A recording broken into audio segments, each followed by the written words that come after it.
আসসালামু আলাইকুম ওয়া রাহমাতুল্লাহ। আশা করি তোমরা সবাই ভালো আছো। তোমরা যারা এসএসসি পরীক্ষা দিবা তোমাদের উদ্দেশ্যে কিছু কথা বলার জন্যই আজকে এই ভিডিও।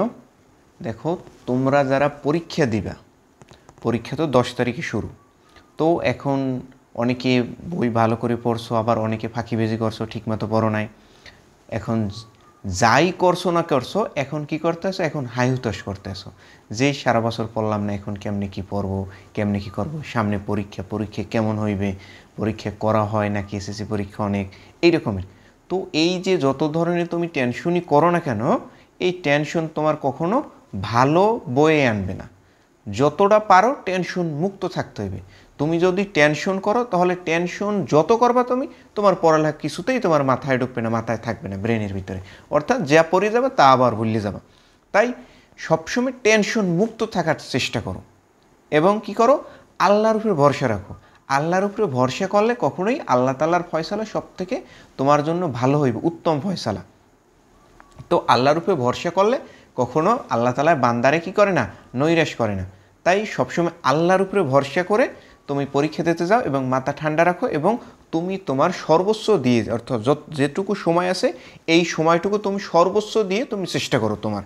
তুমি যদি সর্বোচ্চ, আল্লাহ তাআলা বলছে তুমি চেষ্টা করো, দেবার মালিক কি আমি। তুমি যদি চেষ্টা করতে পারো তাহলে ইনশাল্লাহ একটা ভালো রেজাল্ট করতে পারবা। কিন্তু যদি তুমি টেনশন করো, টেনশন করলে তোমার কোনো দিন আরও উল্টো ক্ষতি হইবে।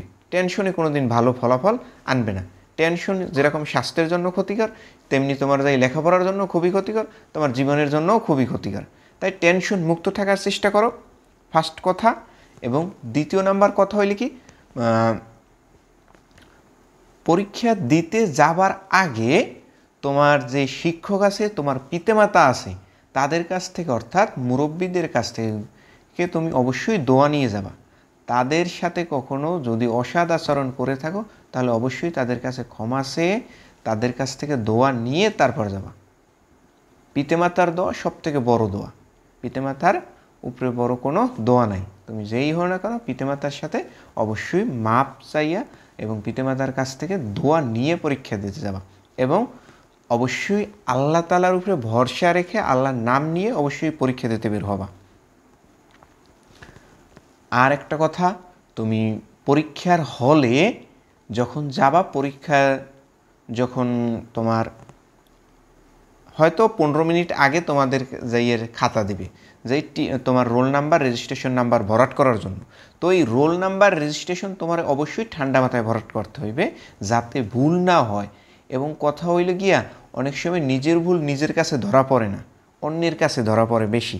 তাই যদি তুমি রোল নাম্বার, রেজিস্ট্রেশন নাম্বার অর্থাৎ দাগাইয়ে দিয়ে, এমনকি তোমাদের আধা ঘন্টা আগেও দিতে পারে, তো দাগাইয়ে দেওয়ার পর দাগানের পরও যদি এক্সট্রা টাইম থাকে তখন কি করবা, তোমার পাশের জনে তোমার যে ফ্রেন্ড, তোমাদের একই স্কুলের ফ্রেন্ড, তার কাছে তোমার খাতাটা দেবা এবং তার খাতাটা তোমার কাছে আনিয়ে কী করবা, চেক দিবা যে কোনো জায়গা ভুল আছে কিনা। আর যদি তোমার কোনো জায়গা ভুল হয় তাহলে অবশ্যই তোমার যে গার্ড পড়বে, যে টিচার, তার কাছে বলবা, তাহলে সে যেটা করতে বলবে সেইটা করবা। সবসময় বরাবরই তোমার যে ডাবল দাগাইতে বলে, ভুল দাগাইলেও ওইটা সঠিক করে আবার ডাবল দাগাইতে বলে, তারপরেও তোমার যে গার্ড পড়বে, যে টিচারে, তার কাছে তুমি বলবা, সে যেটা করতে বলে সেইটা করবা। এবং পরীক্ষার হলে তুমি এমন কোনো আচরণ করো না যাতে তোমার টিচারদের তুমি চোখের সামনে সবসময় মানে নজরে থাকো। এমন কোনো অসৎ আচরণ করবা না যার কারণে তোমার টিচাররা রাগ হয়ে যায়, রাগ হয়ে গেলে উল্টো তোমাদের ক্ষতি। তাই পরীক্ষার এমন, এসএসসি পরীক্ষা যতটা কঠিন ততটাই সহজ, কঠিন না। এসএসসি পরীক্ষা কঠিন না। তুমি যদি কঠিন বানাও তাহলে তোমার কঠিন হয়ে যাবে। তুমি কখনো এমন আচরণ করবা না, কথা বলবা না। এসএসসি পরীক্ষা তুমি নেও একেবারে সহজ। পরীক্ষা দিতে যাও, পরীক্ষা দেওয়ার পর একটা দাও, তারপর বুঝবা যে এসএসসি পরীক্ষা কতটা সহজ। স্কুলের যে পরীক্ষা দাও আর তার থেকে এসএসসি পরীক্ষা সহজ। বোর্ডের পরীক্ষা অত কঠিন না, সোজাই হয়। কিন্তু তুমি কথা বললে, যদি কথা বলো তখন যদি স্যারেরা রাগ হয়ে যায় তখন কিন্তু তোমাদের ক্ষতি হইবে। তাই এমন কোনো আচরণ করবা না, কথা বলবা না যে যাতে তোমরা যে টিচাররা রাগ হয়ে যায় এবং ম্যাজিস্ট্রেটও রাগ হয়ে যায়, এমন কোনো আচরণ করবা না। এবং যখন ম্যাজিস্ট্রেট আসবে তখন জানি তুমি বসে থাকবে না, তখন যা পারো তুমি সেইটা লাগবা, লাগলে তুমি ভুল লেখো, পরবর্তীতে কাটতে দেয়। এবং যে এসএসসি পরীক্ষায় অর্থাৎ পরীক্ষার হলে তোমার খাতার জানি লেখা জানি স্পষ্ট হয়, খাতার লেখা কী হইতে হবে, স্পষ্ট হইতে হবে জানি। এমন কাটাকাটি করিও না যাতে আবার যাই কাটাকাটি বেশি করবে না, কাটাকাটি করাই যাবে না, কাটাকাটি না করাই ভালো। তখন যখন আসবে বৃষ্টি তুমি তখন যা পারো সেটা লিখবা, কিন্তু ভুল কিছু লিখো না। আবার যাই ভুল যদি একান্তই যদি নাও পারো কোনো কিছু, তখন লাগলে ভুল লিখো, ভুল লিখে তারপর একটা টান দিয়ে কাটতে দেবা, বেশি টান দেবা না, বেশি কাটাকাটি করবা না। কাটাকাটি করলে কিন্তু মার্কস কম পাবা তোমরা পরীক্ষায়। এবং স্পষ্ট লেখার চেষ্টা করবা। এবং বিশেষ করে তোমার 7টা যে সৃজনশীল এবং যে সায়েন্সের সাবজেক্টে যে 5টা সৃজনশীল, অবশ্যই সবসময় চিন্তা রাখবা তুমি সম্পূর্ণ সৃজনশীল লিখতে হইবে। তোমার একটা সৃজনশীলের টাইম কত, 20 মিনিট 21 মিনিট এই রকমের। তাই প্রথম সৃজনশীলটা তোমার একটু বেশি টাইম লাগে, সেইখান থেকে তুমি 25 মিনিটের মধ্যে লেখার চেষ্টা করবা, অতিরিক্ত হলে 30 মিনিট, এর বেশি প্রথম সৃজনশীলের টাইম দেবাই নেই। এবং পরবর্তী যে সৃজনশীলগুলো সেটা যে 20 মিনিট 21 মিনিট এর মধ্যেই লেখার চেষ্টা করবা। আবার শেষের যে সৃজনশীলটা, শেষের সৃজনশীলটা তোমার যাই আবার কি 15 মিনিটেও তুমি লিখতে পারবে। শেষের সৃজনশীলটা লিখতে আবার টাইম লাগে, সবার কম লাগে, কেননা তখন হাতের লেখা কী হয়ে যায়, অনেক দ্রুত হয়ে যায়, সবাই ডাক্তারকে মতো লেখার চেষ্টা করো তখন। তাই মাথা ঠান্ডা রেখে আমি যেভাবে বললাম এইভাবে লেখবা এবং সম্পূর্ণ সৃজনশীল লিখতে হইবে। তুমি এই 21 মিনিটের মধ্যে যতটুকু পারো ওই আকারে তুমি লেখার ট্রাই করো, বেশি বড় করতে যাই না, সম্পূর্ণ সৃজনশীল লিখতে হইবে। বেশি বড় করলে যে বেশি নাম্বার দেবে এরকমের না, তুমি সঠিক লেখো এবং উদ্দীপক লেখার চেষ্টা করো না। উদ্দীপক অনেকে আছে উদ্দীপক খালি উঠাইতে, উদ্দীপক কম উঠাবা, তোমার যে গল্পের যে মূল ভাব সেইটা লেখবা বেশি, তারপর উদ্দীপকের সাথে যেটা মেলে সেই এক কথায় উত্তর দিয়ে দেবা। এবং সর্বোপরি যে কথাই সেটা হলে মাথা ঠান্ডা রাখো এবং আল্লাহর উপরে ভরসা রাখো, টেনশনের কিছু নেই। এসএসসি পরীক্ষা অতটা কঠিন না, সোজা, তুমি সোজা পাইলে নাও, সোজা পাইলে নাও, কিন্তু পড়ো, না পড়লে আবার যাইও না পরীক্ষার হলে।